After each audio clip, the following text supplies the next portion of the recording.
Throughout 2021, TheInformer has run regular commentary on the ICook Food saga.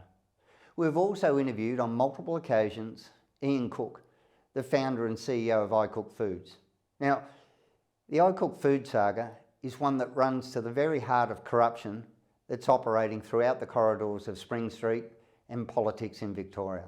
It's also a lesson on why it's important to ensure politicians, elected officials and the bureaucracy are held accountable, because at the moment they aren't.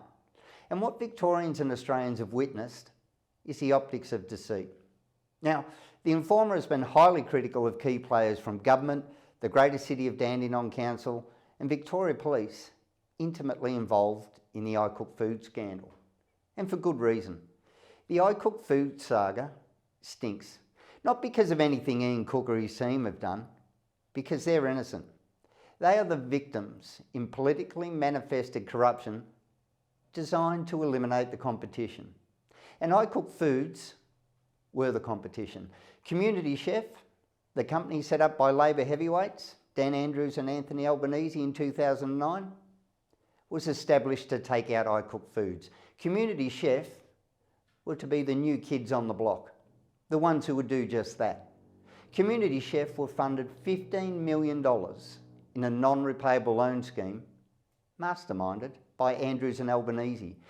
In all the skullduggery and deceit undertaken, it was revealed by TheInformer that $800,000 was requested by Community Chef from DHHS without disclosure or reason for what it was for.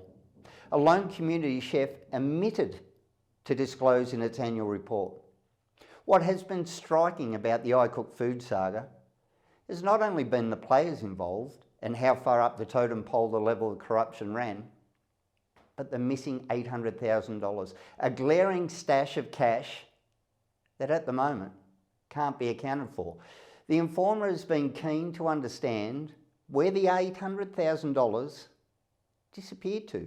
It has made a Freedom of Information application with specific narrow parameters. But it seems the level of corruption doesn't just start and end with those roaming the halls of Spring Street. It is also prevalent within the bureaucracy. Freedom of Information applications, by their very nature, provide individuals, such as you and I, a legally enforceable right to access government documents. Not for government or their officers to obfuscate or block or hide the information. Yet this is what's been happening. If not for the nature of the ICook Food saga and what has taken place, you wouldn't be so sceptical. But in this instant, you must be. Now, last week, TheInformer received a response from the Department of Justice denying access to the relevant documents sought. What was being sought were all payments made by DHHS to Community Chef from the period of March to June 2020. The reason we wanted these was to flush out exactly where the money had gone to or who it had gone to.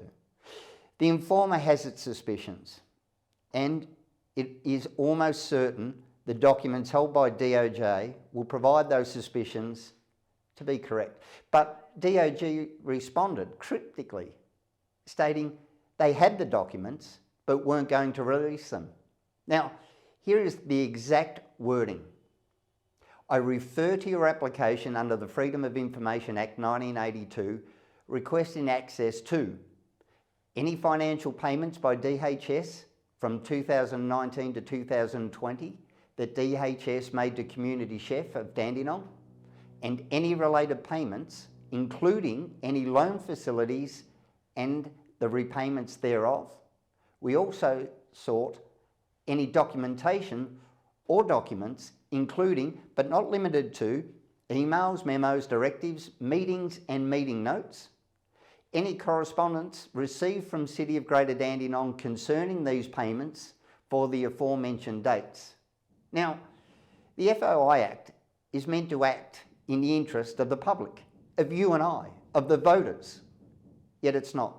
Instead, it's being manipulated and directed by the Victorian government to deny public access to all government documentation, and that's illegal. It's unlawful, and yet law no longer seems to exist in Victoria. So what is Dan Andrews and the Victorian government hiding? And who is it they are protecting? And why was Brett Sutton listed as a person of interest to Victoria Police? And why does Brett Sutton still have a cloud hanging over his head? Now, if Andrews has nothing to hide, then he should direct the bureaucracy to make available the FOI request. But he won't, and that's the problem. There is no accountability that exists within this government, no mechanism to make the government accountable. Some will say the Privacy Commissioner is that mechanism, but from what has been on show, it won't be. COVID helped that, and the pandemic laws sealed Victorians' fate.